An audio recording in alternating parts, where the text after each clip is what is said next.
Welcome to the Modern Market. This is our daily show from Monday to Friday at 7 a.m. Eastern Time, 12 p.m. BST. Every day of the week, where we discuss all things to do with the modern market. That is the crypto market, the NFT market, and how to make some or a lot of money on the internet. Hopefully, I'm your host, Beechek. I'm joined by my legendary co-host, Legendary, and Sammy Blue Eyes.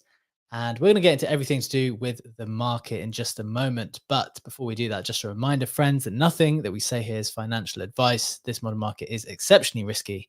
We do not know anything for sure. So please do proceed with caution and exercise your own judgment. With that out the way, Legendary, it is Tuesday. It is the 25th of June.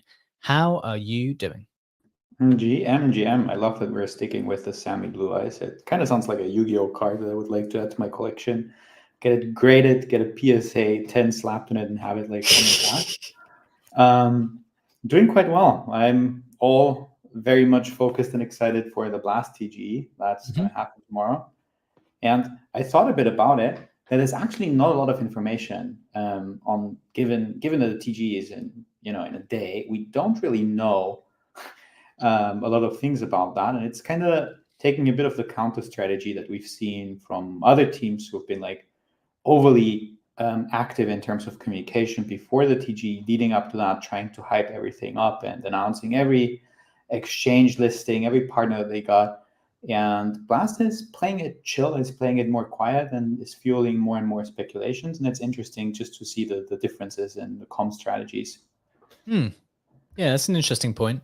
We obviously saw the Upbit day one listing, but that was only via Dingaling sharing that the biggest Korean exchange was going to list it. So yeah, I take your point. It wasn't like an official thing they made a big song and dance about. It was just like something that someone found out, in the same way that it seems like a lot of people have been sleuthing around for the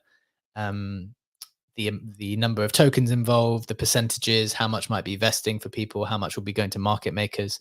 Like it's all been very much kind of investigated by other people rather than the team coming up with that information. That's interesting. Sammy, how are you doing? Are you similarly locked in for tomorrow as a big day for you? I am. So England's playing tonight and I'm down at my parents'. So I'm having to leave before the game to get back to London to make sure I'm in London for the TGE.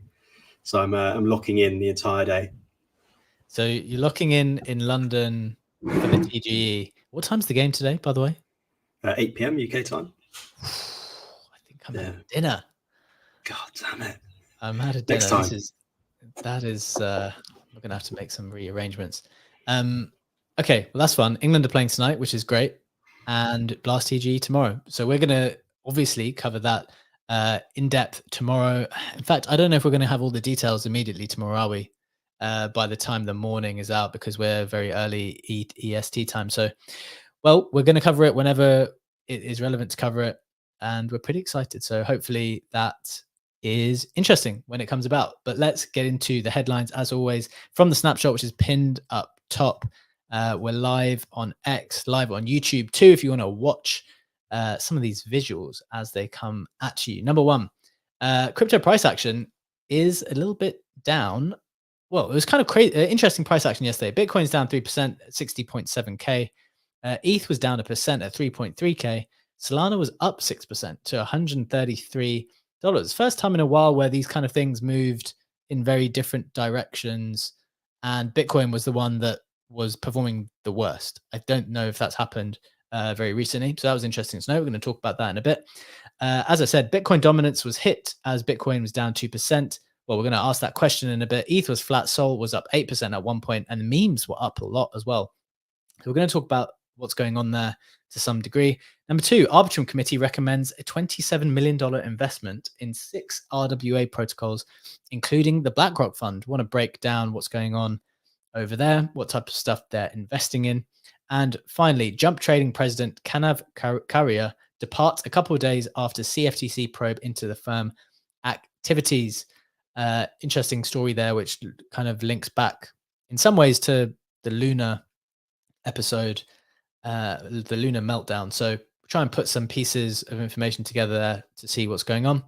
And in terms of some NFT price action, we've got CryptoPunks at 26.6 ETH, Bored Apes at 9.1, Mutants at 1.5, DGods up a couple of percent at 0.8, Captains at 2.9, Azuki's at 3.1, Penguins at 8.8, Mad Lads at 66 Solana, and the Nouns winning bid is at 3.9 ETH. Legendary, before we get into the headlines and before we get into any analysis on what else is interesting you in the market, a quick question for you.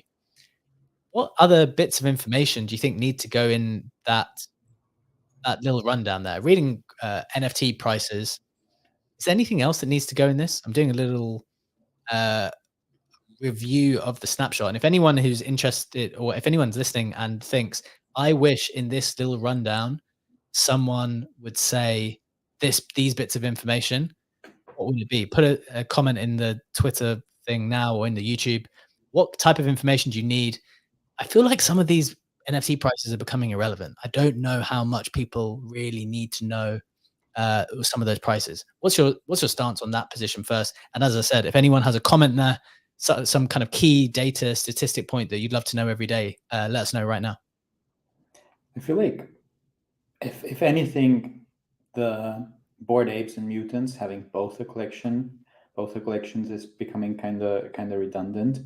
Used to be probably more relevant when they were in a more active price action and sentiment, but now I don't think that the Mutants floor price should be up there.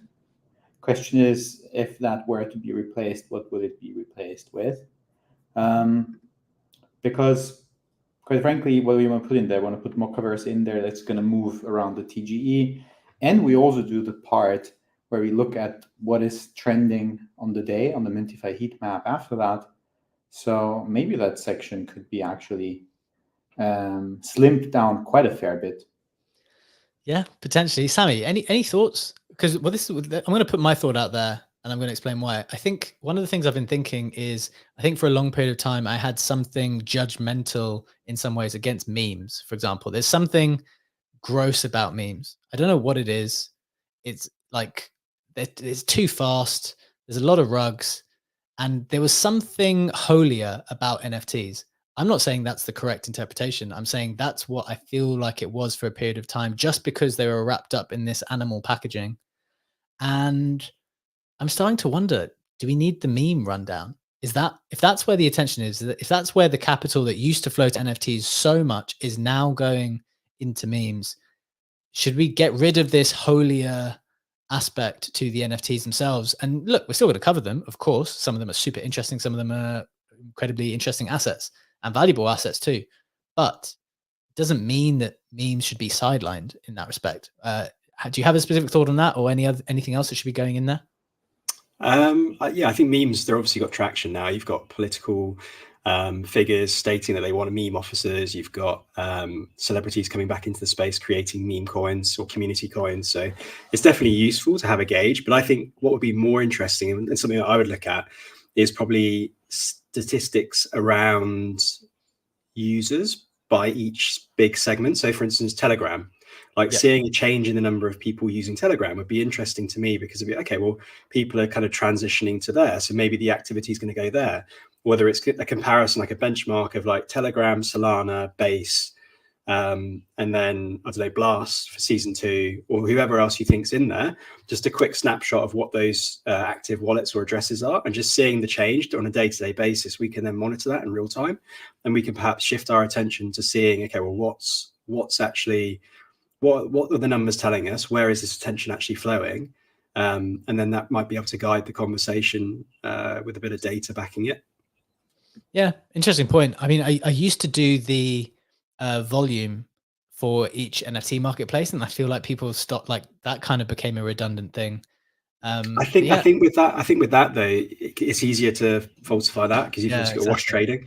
Whereas I think actual unique wallets or activities, so transactions, I know you can have like a number of transactions spike, but it's a good indicator to then investigate further. And that could be something that we can then use as like a point of reference.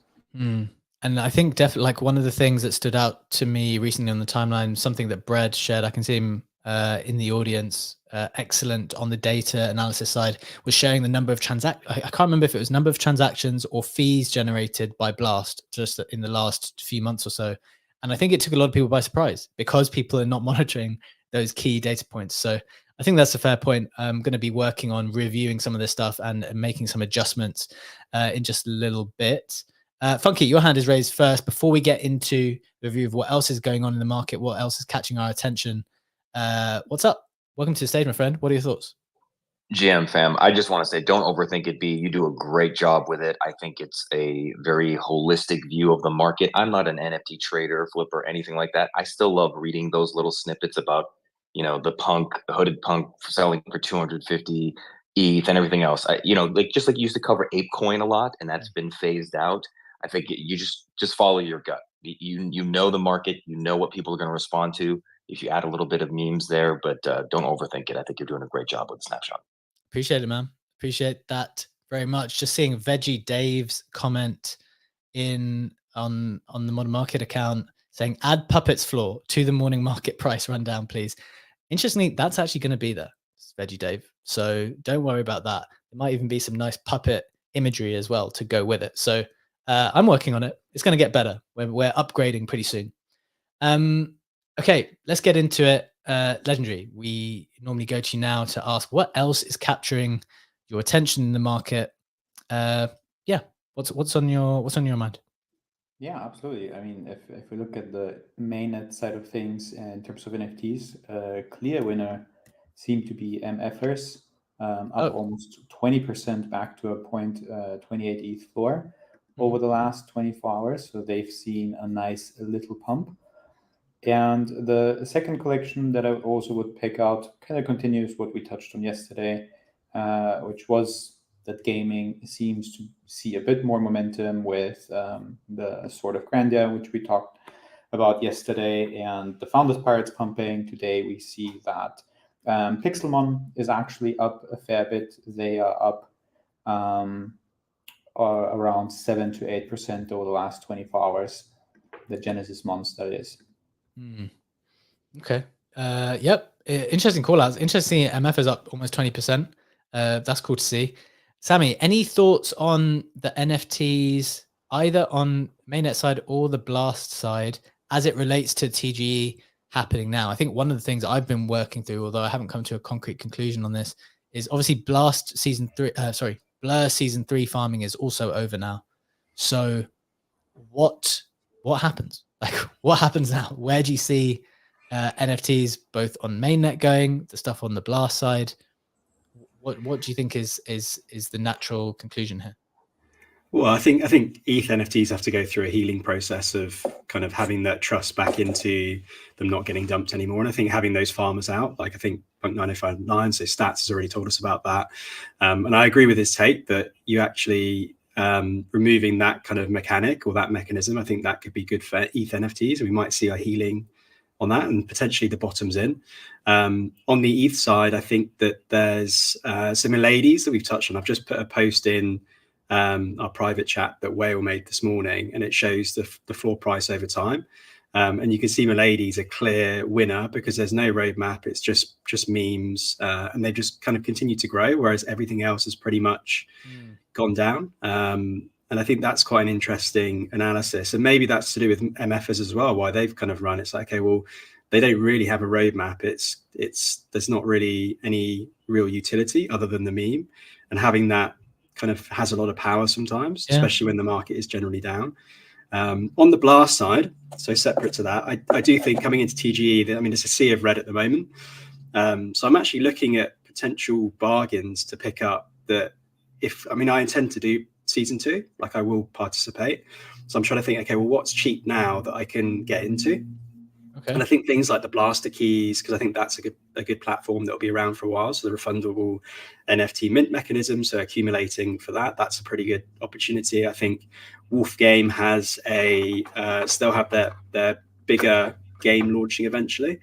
And I think they're pretty down in terms of the value of the sheep, and they'll have an automated feature, which basically means that if you have a massive flock or whatever of sheep and wolves, you can just send them out to get to get points and come back, so you don't have to do it manually anymore. And I think that's quite interesting, that if they're relatively cheap at the moment, there's a good opportunity to accumulate quite a few for a cheap price, and then dominate season 2. So that's something I'm looking at. But yeah, just going through each of these and working out, okay, what's really sold off coming into the TGE, and what opportunities can I kind of take to go into season 2 kind of guns blazing.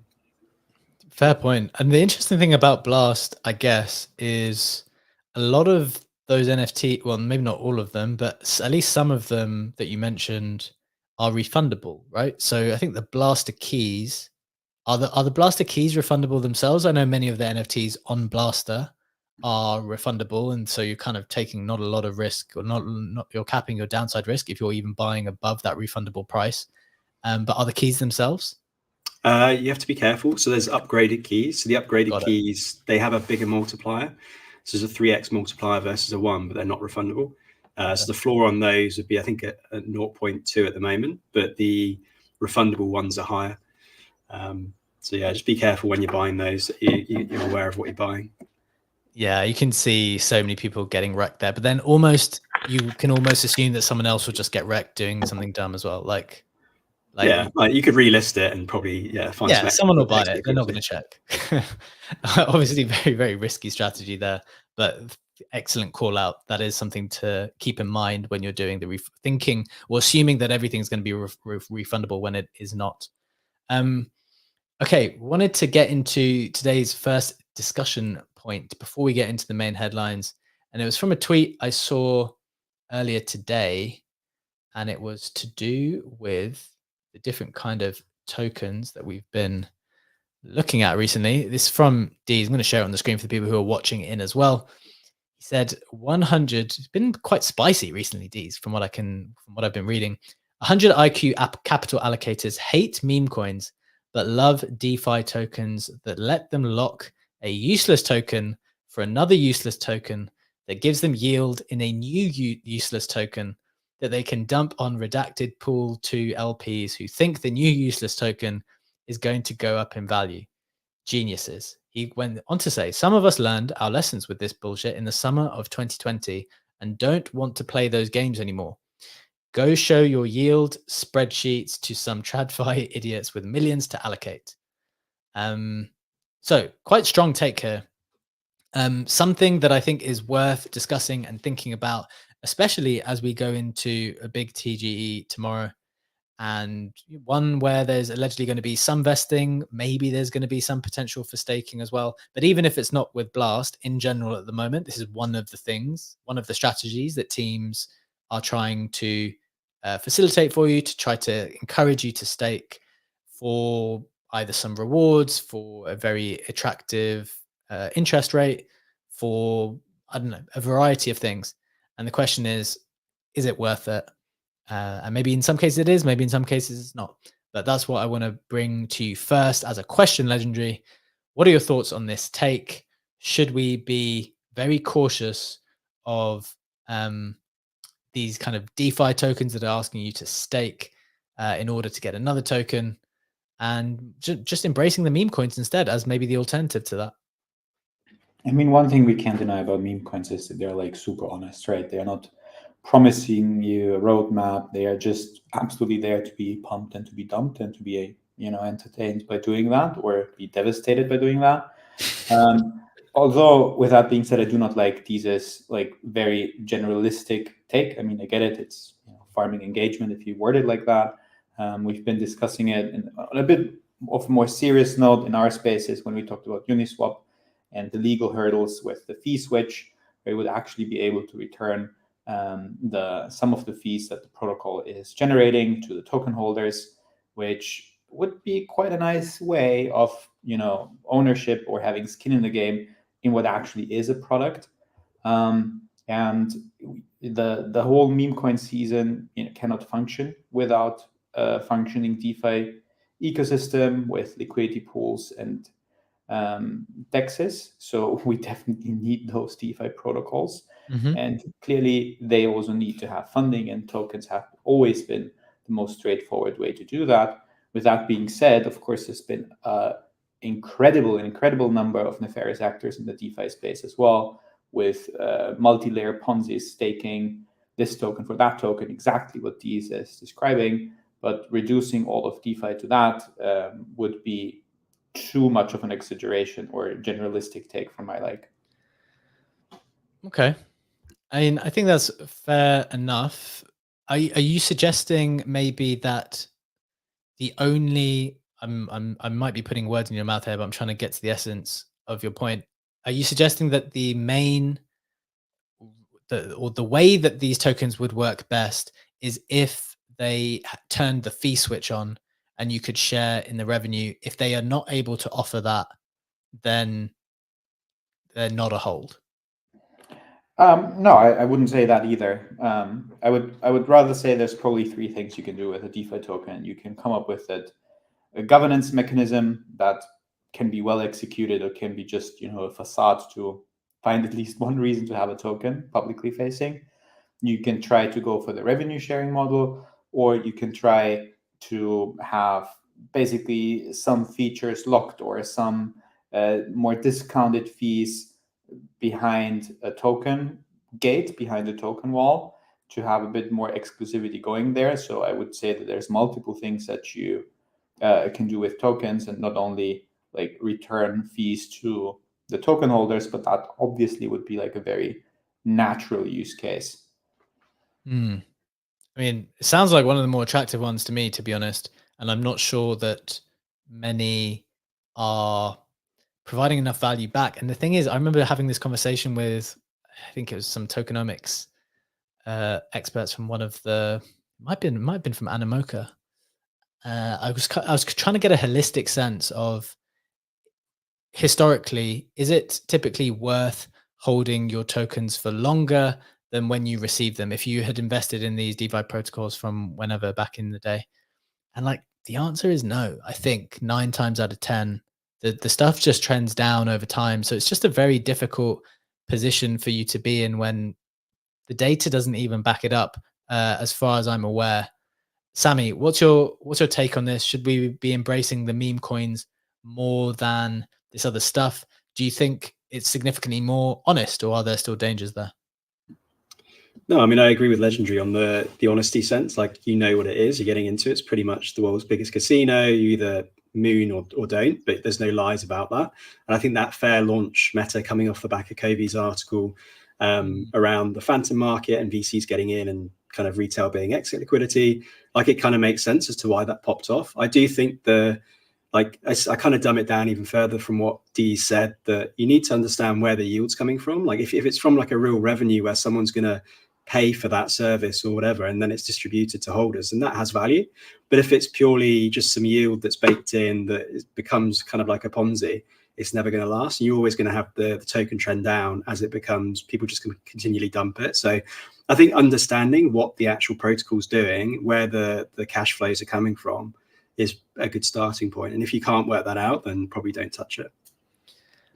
Yeah, fair point. I'm going to bring up an example which may trigger some people, but it's just what we have to do sometimes.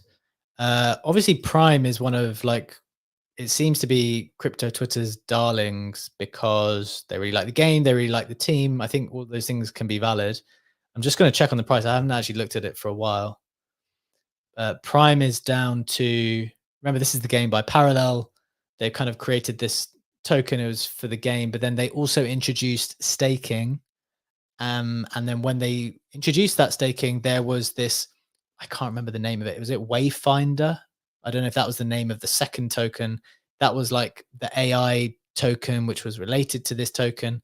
And people were really taking a big bet, locking up huge amounts of Prime in order to now stake for that second token.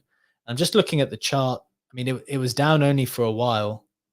I think this is where, I mean, it's not a pretty sight to some degree. It was at, I'm trying to zoom out even a bit further. So I think a while ago it hit like 25 cents, 30 cents, but just ahead of the staking going live, it was at about 18, 19. And I personally, I always had this thing, was like, I'm not sure about this staking thing. I've done this a couple of times and got wrecked. So I was like, I'm just going to sell my Prime now. And again, that's not necessarily even a reflection on the team or what they're trying to do, something interesting, or the cool AI avatars that they've got and all these kind of cool AI agents and stuff.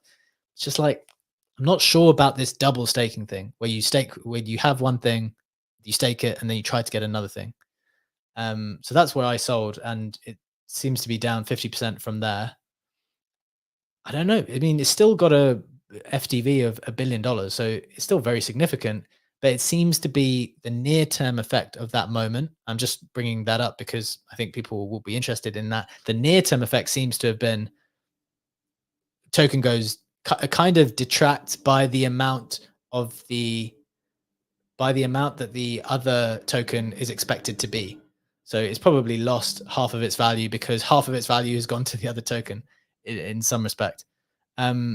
Legendary, do you have a reflection on that? And then want to throw it to Funky, who has his hand raised. Yeah, absolutely. I think one thing that's important to mention with Prime was also the fact that it had the multiplier. If you wished to lock up your tokens for, I think it was 1,000 something days, like 3-ish years. Up to 3 years at the maximum. Up to 3 years, you would have received an 85x multiplier. And while that is, sounds very attractive, it's also an admission, and I also don't mean that in a dismissive way. It's just an admission that the team needs time to build what they want to build. And that's a 3-year roadmap. And if you want to stick with them for those 3 years, then obviously they offer those rewards, but it's also very strong signaling that they really need that time until they can deal with a higher circulating supply of their own token. And while that is attractive to people who have that long-term vision, obviously it's like accelerating and exacerbating the sell pressure from people who do not share that vision. Yeah. I think that's fair. And actually, it's a good point. So they are actually getting a lot of return on it, maybe being down only 50% over that time. Let's see. We're going to have to see how those things play out. Funky, your hand is raised. Welcome back into this conversation. What's your take on this kind of staking versus meme coins versus more traditional tokens? I guess because I'm not much of a gambler, I don't do much with memes. But to answer the question about are DeFi tokens useless, I think the vast majority of them are. They're just used to prop up liquidity, to draw in that mercenary capital. They just want to be highly dilutive. And, you start off with these crazy 4 or 5 digit APY figures that are completely unsustainable. And to the points that have already been made, a lot of times it's just the VCs who got in early that are pumping the project and just dumping on the plebs like me who come in on this thing. There are some great ones, of course. I've been on here and I've talked about Kujira ecosystem. All the tokens are in circulation, for instance. And yes, it's been down only because a big whale exited the ecosystem. But the whole design, I think a lot of the tokenomics has to be really thought out very well in advance. So the way that Kujira works, for instance, 95% of all the fees that are generated throughout the entire circular economy, whether it's the lending market, the LP provision, whatever, go back to the stakers. So incentivize people to stake to the platform. And then, of course, you're earning a yield that's being generated by all the usage that's happening through the flywheel effect. So there are some good tokens. I'm not saying Kujira is the only one that's like this, but there are some. But you have to do a lot of due diligence when you're really hunkering down, and especially if you're going to provide LP. And you may be taking on a lot of risk with some of these coins that just continually dump. So I just wanted to share that perspective. Yeah, that's an interesting point. I guess the fee switch there, the revenue shares, is the crucial aspect. I just wanted to share a couple of other points. So we've got Uniswap at trading at 9.4 cents. That's still a $9 billion FDV. The chart is, maybe not great looking compared to what it was back in the day, but to be honest, maybe now it's looking okay. If you were to reduce the time frame to like a year, maybe it's kind of like starting again. I don't know. And an additional one I wanted to throw to you, maybe Sammy, is LIDO. I read this. Remember, we started following along. I think his name on Twitter is Smartest Money or Smartest Wallet. I can't remember. Allegedly the top Binance trader, or with the best P&L on Binance, he called LIDO the other day saying this is a ETH beta play. And again, kind of Ethereum, DeFi, in that kind of, one of these tokens that has been around for a while and is up 13% in a day, 22% in 7 days. Just going to look at it from all time. it's not a terrible looking chart. I guess it was at all-time high at about $6. Now it's at $2.40. Any reflections there, Sammy? Sorry, I'm just on one screen at the moment, so I'm just trying to navigate between screens. I mean, yeah, it makes sense as like a beta play. I mean, liquid staking for ETH, yeah, it kind of makes sense. But I still think that why wouldn't you just hold ETH? I'd imagine it might be slightly more volatile. I don't know, but without doing the numbers and the analysis, it's hard to tell. I just think I would prefer just to hold the underlying asset as opposed to something that's kind of tagged onto it. But I think that I was going to go back. LIDO's up 20% in the last 7 days, whereas ETH is up, what, 2%? Yeah, but I think your audio is just crackling now, Sam. I don't know if it's your something is. Hello. There's one sec. There's something going on. I'll go to Legendary first, and while you try to fix it, Legendary, do you want to come in here? Yeah, absolutely. First of all, for those who are interested, the trader is smartest money _ on X. Could be a beta play on ETH, but again, time horizon is super important because trends are changing even in ETH beta plays. If you think that the restaking meta was a beta play to ETH, that certainly has been true and still can be true. But we similarly thought the same about L2s, and L2s have corrected altogether 50 to 20%. So there's definitely infrastructural beta plays to be made on ETH, but I think it's important to keep the time horizon for those in mind because metas like L2s, L3s, restaking, obviously they're more than metas. They're like technically super, super relevant, but I talk about them in terms of the attention span and attention share that they get on the timeline. They are constantly changing and shifting. So I think if anything, it's like more of a short to midterm beta play, but in the long run, I would probably still prefer holding ETH. Yeah, I think that's fair. It's definitely something I want to think about though, because for example, if you looked at the Uniswap chart, it seems like, okay, if you go back all the way to the beginning, it would be terrible. When you make that comparison, maybe some of these things just needed a hell of a lot of time to prove that they're sticking around. And now then they can kind of start again in some way. There was actually a very interesting chart on that basically has aggregated a lot of airdrop data and looked at the post-TGE performance. And the picture is, with a few exceptions, very, very similar in terms of you have the TGE, then you have basically an immediate dump at TGE. There's a bit of a rebound in the first 2 to 3 days. And then essentially, with a few exceptions, it's like down only for around 180 days. And this is where the projects, exactly to your point, who then are sticking around and actually still remain relevant, are seeing a nice rebound effect. So if anything, and that's not financial advice, for those airdrops, historically doesn't say anything about the future. The smart thing would have been to basically dump around TGE. Yeah. And if you have, then watch the market for the months to come. And if you then still have conviction after half a year, get back in again. Yeah. And quite frankly, that's, if that's the inbuilt expectation, connecting our conversation back to Prime, if you think that Prime will dump on Prime staking and the market thinks that, the market will dump the token. And then after a while, people will think, oh, it's been oversold, and they're actually still building and going. In a couple of months, they might come back and buy it. Yeah, I think that's an interesting way to look at it. Great takes there. Good discussion. I enjoyed that. One final take from Tiro before we hit the headlines. Tiro, welcome to the stage, my friend. Quick thought before we move on to the headlines.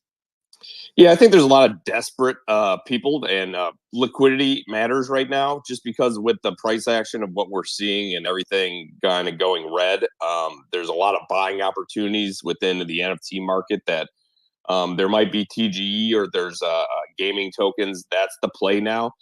I feel like this market is very looking for liquidity. They've been hurt by meme coins, they've been hurt by celebrity coins, and now they are kind of desperate. So that longer term plays are value plays for those that have the liquidity and are willing to lock it up if the research is done correctly.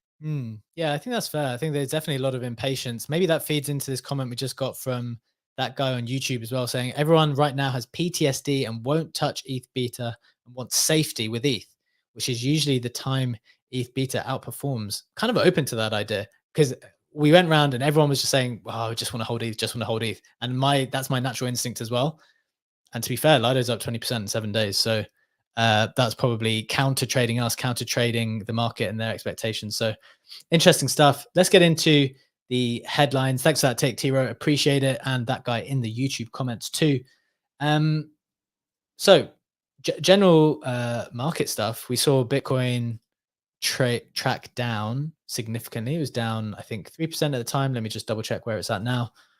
We've got Bitcoin actually flat now at 61.1.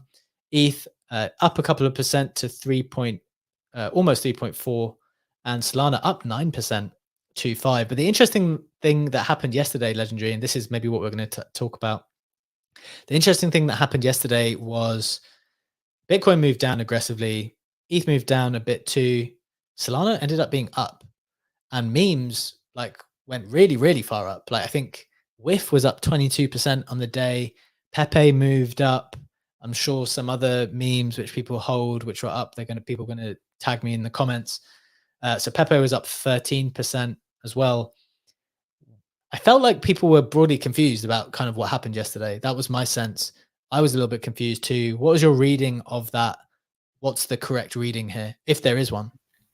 Probably multiple narratives going on at the same time. We have this extensive BTC FUD, or extensive is an exaggeration, but we have at least more than one FUD factor, if you want to call it like that.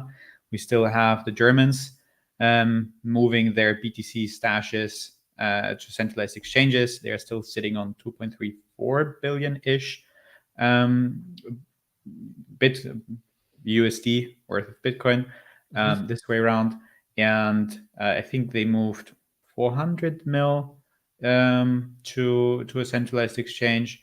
Then we have the Mt. Gox topic, which we've been talking about yesterday. Beanie has made a counterpoint on that and was like, this is a situation that we've been very well aware for years. If anything, this should be priced in. And then you have the third factor that while we're still looking good on the ETF inflow side of things, now you have that commentary spreading more and more that institutional investors coming in to buy BTC are not there to long it. They are here for the carry trade. They actually don't want to take directional risk. So maybe it's this sentiment that is depressing BTC a bit, and also the anticipation of the dump. With ETH is certainly, to a certain degree, following what BTC is doing on the one hand. On the other hand, that FUD is like very specific to BTC. There's no expectation of a major amount of ETH to be unlocked and waiting to be dumped on the markets. Yeah. But we still have that uncertainty, and that connects us to yesterday's conversation that we had on whether the ETH ETF is actually bullish or not for ETH. I still think that the majority of my timeline is in the camp to think that it's bullish, but it's definitely also been counter voices to that. And then Solana and the Memecoin stuff, they are obviously correlated, and they are not affected by any of these developments. There's no expectation of a Solana ETF in the short run. There's no Memecoin dumps that are coming from exchanges that have had Memecoins locked in years before an exploit. So that, I would say, is happening on a completely separate track at the moment. Yeah, and then you layer in like ordinals on top of this, NFTs, what's going on with them at the same time. Like there's a lot to take in and different data points to look at here. I think that was a reasonable explanation. Sammy, I want to come to you here. What's your explanation for memes running so much in the face of the rest of like Bitcoin going down and that FUD existing? Like typically they're supposed to move down in the same way. It was incredible strength yesterday in some of those assets. What's your thinking there? Well, it's probably counterculture, because I think this cycle you have institutions coming in and they're the main buyers of Bitcoin, probably going to be ETH as well once the ETF goes through. So I think you've got a battle between retail and institutions where there's a bit of a divergence. And I think Solana, TON, I think those avenues are going to be more retail focused. And then you've got the institutions pushing the Bitcoin acquisitions through through the ETF. So I think it's just a different dynamic. And I think that's very different to last cycle. I think that you've got last cycle is very much retail dominated. So if Bitcoin went down, you probably get all the alts and the memes go down with it. So I think there's just been a change in the structure of the market. And I think that's probably a key driver for that divergence. Okay. Interesting stuff. I've got this thing that I'm formulating about retail at the moment, that there is no retail. Like I've got a feeling that there will be no retail doesn't exist. It's like NFTs between 10 and 20 ETH. They don't exist. Retail has got wrecked in the last at the back end of last cycle probably, but in addition, whether or not people say inflation is down to 2%, whether or not that's true, and whether that data is exactly accurate or not, even if it were true, the prices are so high of everything as they are, 2% more on those incredibly inflated prices from all the previous inflation is still way too high. And I think one of the reasons why 2021 was so overstimulated here was because people had a lot of spare cash. And the feeling that I get is that there's not a lot of spare cash now for people. And even if I speak to my friends now, they're not like, yeah, cool, Bitcoin's hit an all-time high, and maybe they even hold some ETH because they bought it at one time and it's like, oh, it's cool, it's back to where it was. It's just not on their radar to start participating from what I can feel. So I don't know. I feel like the cycle is going to be quite different in that respect. And I think, yeah, I don't know if we're going to have this huge influx of retail, which means maybe the cycle matures and we go up in less aggressive ways. Although we do go up, hopefully it goes up in less aggressive ways. I want to move on to the next topic, but Legendary, just want to give you a chance to kind of come in on that in case you have any comments. Very much agree with you. Yeah, I don't think that retail is here yet. I think people who want to have an allocation in crypto already have it, and there's no mass driver to bring in new people at the moment. I think my point is they're not coming. Well, I have a counter take. I think there needs to be a killer app for retail to come in. Like, I think having the mindset that they're going to come in and just buy Bitcoin, buy ETH, buy Solana, like, it's not going to happen. I agree. Like, talking to normies on the street, they're like, okay, well, it's hit all-time high. It's going to come down. I'm not going to be exit liquidity again. Like, they've wised up to that. I think what they need is that killer app, and it's just not there yet. I think Pump.fun was a great example for those people that are into crypto and love gambling, but I don't think that's going to be product market fit for your average retail consumer. I think there needs to be some sort of application that has the tech hidden underneath that solves a problem for them. And then once that comes in, you'll get a lot of people coming in and just using the application, maybe not even knowing that crypto is related, but having to use the underlying token to actually drive the app or power the app. Yeah, I think that's a fair take. Even in that scenario, I don't know if people go wild buying the underlying asset, especially when it's so cheap to use some of these things. But I think Christian is actually bringing up my point in the YouTube comments more. He said, aren't we all retail and just incrementally onboarding our friends? I think that's my point. A, the retail that is still outside are not coming. B, we are retail.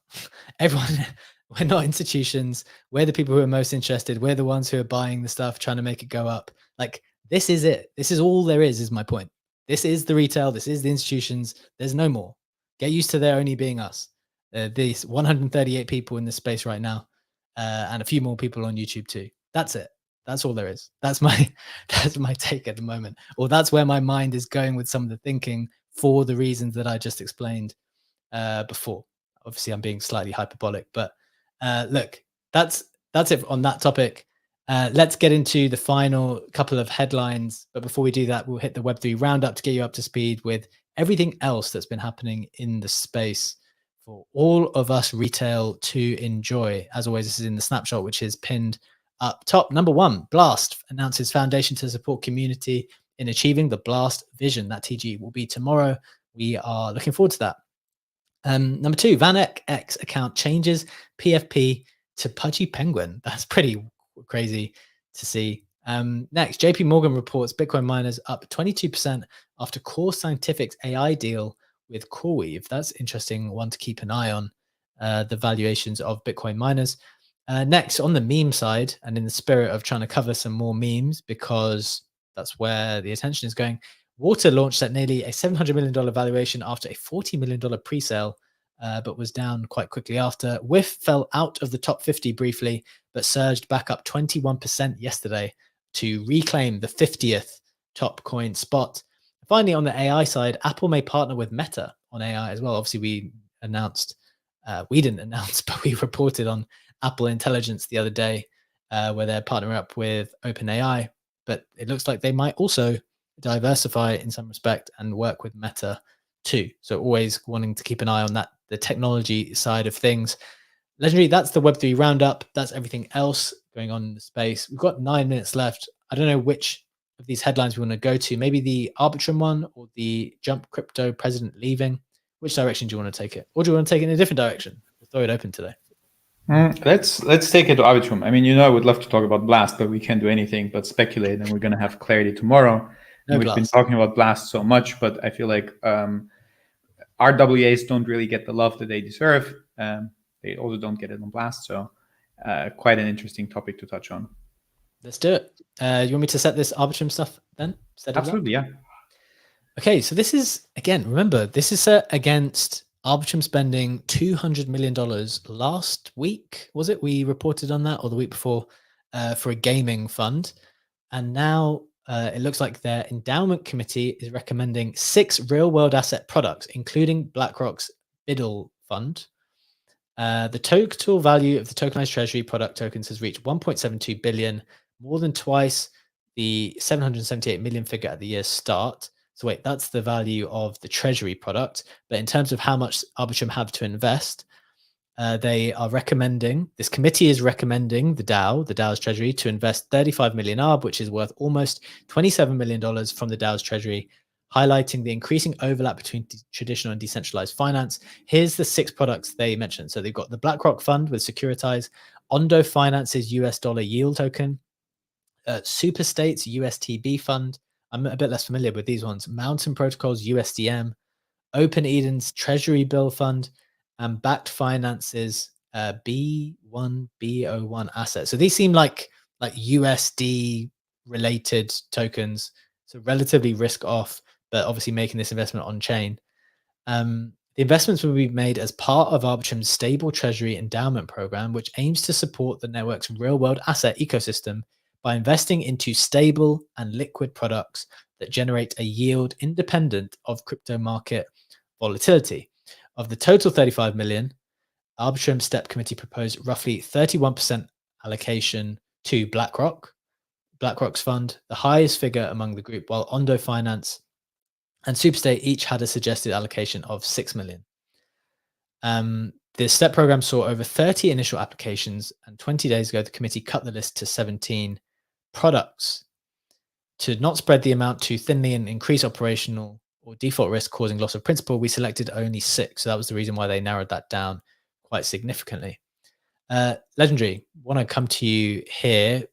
Pretty interesting development here. I didn't see many other people talking about this, but I'm always very interested in how these large DAOs end up allocating their capital. What's your thinking here on Arbitrum's $27 million investment? Yeah, it's interesting if you compare it size-wise to the gaming fund, which is like 10 times bigger than that, in terms of how they're allocating their priorities. I think the thing with RWAs is they're not a new topic. Like we've seen it in the last cycles, and we always had like that RWA trend, but it never really sustained for a longer period of time. And it is such a like intuitive use case for crypto. So on the one hand, I'm leaning, we tried this a couple cycles before and it didn't really work out in the long run to maintain relevancy. And on the other hand, I'm leaning into the direction that we now have way more L2s, we now have way more Fortune 500 companies who actually are using blockchain tech, albeit not necessarily the same blockchain technology as some of their stakeholders. So it's not easy to communicate across blockchains necessarily. That can still be a big challenge. But still we see a higher adoption rate of that technology, which could make it easier to push for a higher rate of RWA adoption. So I'm torn. Like it's personally a use case that I like. It's been one that I also loved using, for example, on Blast with both Kettlefy for luxury watches as well as the Colony for tokenized trading cards. But on the other hand, again, it's not the first time that we are attempting to go for a bigger RWA push. I think it's pretty cool. I think the cool thing for me, I definitely want to go to Sammy on this because he writes a lot about RWAs. The cool thing for me is that, look, I haven't double clicked on Open Eden's T-bill fund, for example, but I assume you get exposure to US Treasury bills. And maybe I'm a moron or like relatively early to investing, so don't know all of this stuff perfectly, but I don't know how to get exposure to US Treasury bills ordinarily, like in my normal day-to-day business. Sammy, maybe you'll be able to speak to that. But like the fact that it would be on chain, the fact that you could just go to Arbitrum, or the fact that it even exists in this environment is pretty cool. And so I guess Arbitrum want to support that so that they can keep offering it and make that a viable business for people and attract more people to use it too. What are your thoughts on that specific type of investment that they're making? The fact this kind of traditional and decentralized finance is beginning to overlap. Yeah, I mean, I think so. RWA is a very general term, and I think stable coins fit into that because you're effectively tokenizing the US dollar and all the yield that you can get with it. So you can capture that element. And I think the Biddle fund does that exact same thing, but it's obviously closed to retail. It's only open to institutional investors. I think that I mean, I think BCG made a report maybe a year or so ago predicting that conservatively predicting that the tokenized market cap of everything is going to be about 16 trillion by 2030, but actually their best case was about 68 trillion.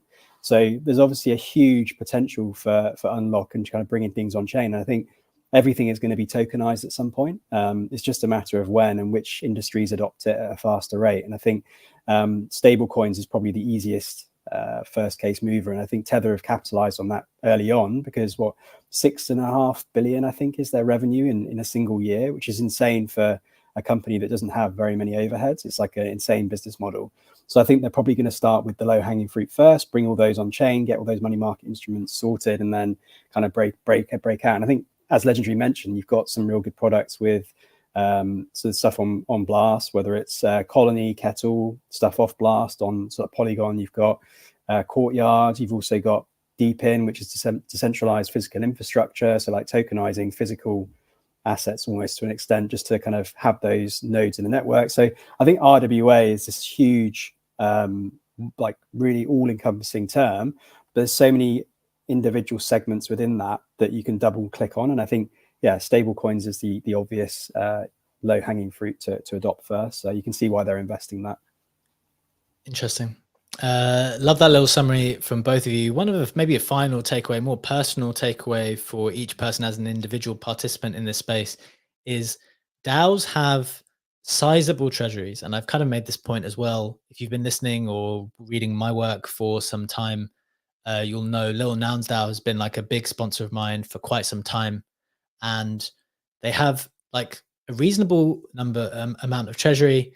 And they're like looking for good people to back. Like the thing is, as you can tell in this space in general, people sometimes aren't always here for the right reasons. They can't always trust people to execute. A lot of people are here to get rich quick, as opposed to execute on some kind of longer scale time frame. So definitely, it's worth researching the big DAOs, but also smaller ones. Like there are all kinds of other ones as well, who are actively looking for cool people who are building products, doing media, doing art, all kinds of stuff. So that's just a reminder that capital is out there that wants to back you. But but the mechanics of like getting the approval is not as straightforward as just like doing a normal application and getting it. So there's obviously might be a voting process and things like that too. So got to familiarize yourself and kind of commit, because I think people really appreciate that commitment when you do commit to the vision and mission of a particular DAO. So that's just a little bit more on the personal side. We have run out of time on today's show though, so I hope that was an interesting discussion for you. I enjoyed that one. Thank you to my legendary co-host Legendary and Sammy. Thank you to our other contributors Tiro and Funky, and thank you in the audience. Thank you to the YouTube commenters going wild. Thank you to the Twitter commenters also providing a lot of value there, enjoying that little commentary at the same time. And thank you everyone else for joining us today. We have enjoyed it. Hope you enjoyed it too. We'll be back again with you tomorrow, same time, 7 a.m. Eastern time, 12 p.m. BST, live on X, live on YouTube.